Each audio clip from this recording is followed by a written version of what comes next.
Hi, dear HardReset Galaxy A20s, and I'll show you how to find and manage sound settings on this device.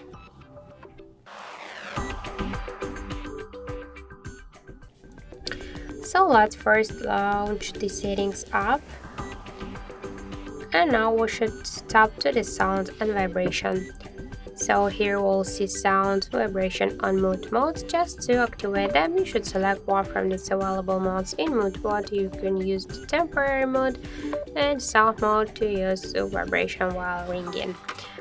Here we can change the ringtone and notification sound. In volume section, we could change the ringtone media notifications and system sounds by just slide to the left or the left side. To use volume keys for media, you should turn on the switcher. If you'll turn it off, you'll use volume keys to change the ringtone.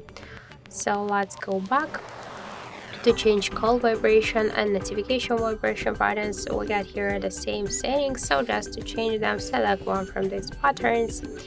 Also, we can change the vibration intensity just by slide to the left or to the right side this panel.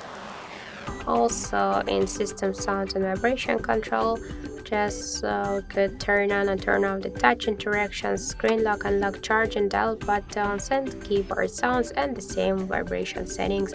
So just by click on each of the switcher, we could turn on and turn off these options. Let's go back in sound quality and effects.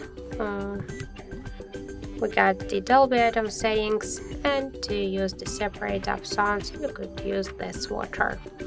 Also, we could turn on and turn off the don't disturb mode to set the shadow, the start and the end time. You could delete the shadow or set a new one, or to allow some just calls, messages, alarms, or many apps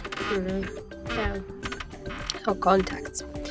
So that's it. Thank you for watching, and if you find this video helpful, don't forget to leave a like, comment, and to subscribe our channel.